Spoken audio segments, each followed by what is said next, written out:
face justice. China has been on a decade-long rampage to take down U.S. companies. And for the first time ever, the United States Justice Department has filed criminal charges of cyber espionage against another country. 6 American companies were targeted. They were named today as victims of cyber attacks, including U.S. Steel and the United Steelworkers Union. Chinese competitors, we don't know how much they got or how much of a boost this has been, but it clearly is enough for the Justice Department to take action for the first time.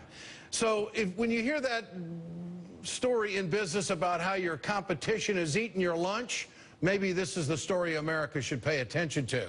Joining me tonight in our rapid response panel, Congressman John Garamendi, and also with us tonight on the phone, Leo Gerard, President of the United Steelworkers of America. Great to have both of you with us tonight. Congressman, what is your reaction to this? First of all, the fact that the Chinese did this, we've given them a favored nation trading status back in the late 90s, and this is what we're rewarded with? They're cheating in cyberspace? How valid are these charges in your opinion? Well, they're absolutely true. We've known for some time, militarily as well as commercially, that the Chinese are the great hackers of the world, and they have been stealing secrets. We see that in these indictments. Also, take a look at the new super fighter plane that China put together. It looks remarkably the same as the F-35. Now, how did they get that kind of information? They're good hackers, and they've stolen the information, and now they're going to be held accountable. I doubt that they're going to appear before the American court, but at least the whole world knows that finally we're getting serious about this espionage. Well, how does America combat this, Congressman? What should be done? What congressional role should be played out here? Well, first of all, we need to make sure that it's a crime. We need to make sure that our companies have the right kind of research and knowledge so that they can protect themselves, put up those firewalls, and we need to be constantly aware.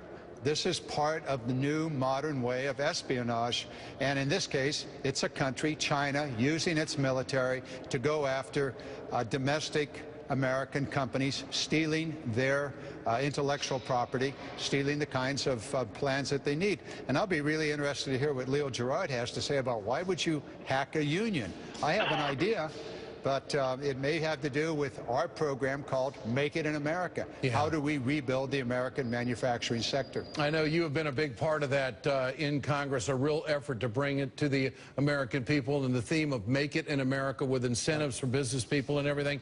Let's ask Leo Gerard. Mr. Gerard, President, International Steelworkers. First of all, your reaction to these charges being brought against China, and what role would the steelworkers play in getting justice here, Leo? Well, let me just say that we're very, very proud of the fact that the President and the Secretary, the Justice Department has taken these actions. We've been directly involved, Ed, because we file trade cases, because we stand up and defend. And in this case, we're talking again about oil country tubular goods, that they were hacking our stuff to find out what our strategies were about that. We've spoken out against them. We've talked about how they do everything from export subsidies, they give cheap money, they currency manipulation, dumping and flooding our market, and then on top of that, they go in and steal our intellectual property. And in our case, they hacked into our computers to find out what our strategy was. And, you know, I'm not going to talk about the case because it's an ongoing case, and we've said we won't talk about it. The government's doing a good job. But the hard reality is that they're cheating, and we all know it. They cheat in every aspect that they can, and it really is about time. I'm really proud that President Obama has done this and has authorized it, and the world should know that they're doing this. Well, what role would the steel workers in some of these other companies? Now, U.S. Steel was one of the companies that was hacked in there. We looked for them for comment today. We may have that later on in the week, but you said tubular goods. This is exactly where we were in Lorain, Ohio a couple of months ago, and talking about how the Chinese were attacking American workers. We were filing a case when they were hacking our computers. A number of cases against China. One of them was oil country tubular goods. The other was on tires. The other was on rare earth. The other was on renewable energy. The other was on auto parts. We've filed cases in all those areas, and so they've hacked into our computers. We represent workers at Allegheny Teledyne, at U.S. Steel, at Alcoa, and we're standing up for workers, and they're hacking into our computers to try and find out our strategy. And it's about time that the world knew.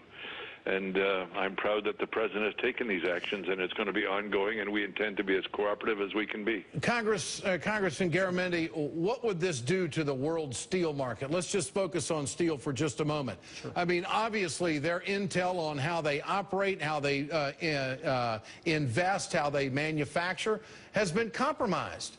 What role does government play to protect American businesses?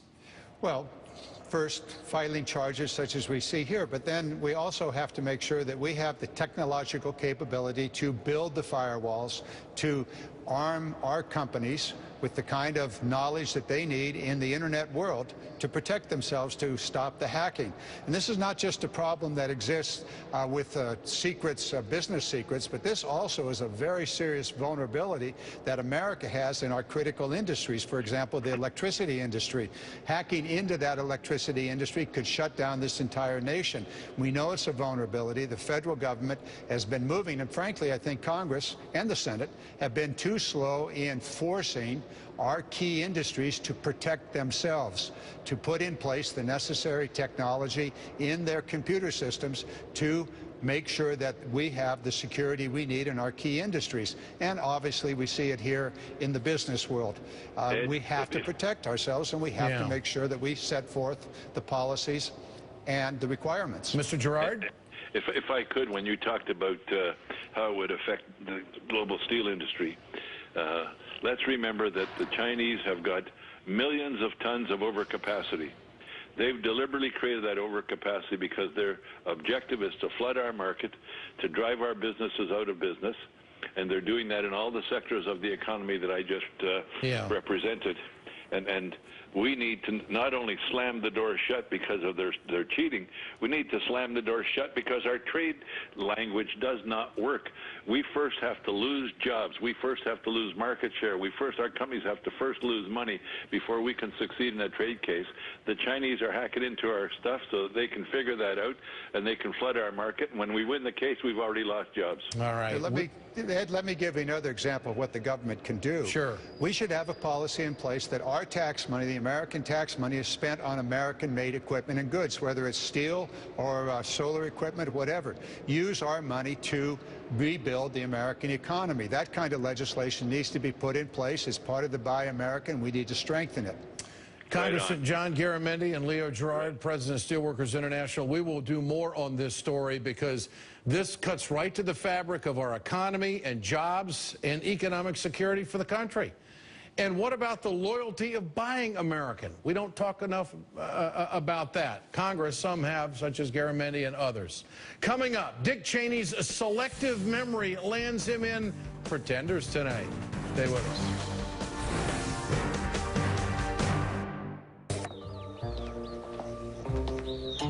You, my friend, are a master of diversification.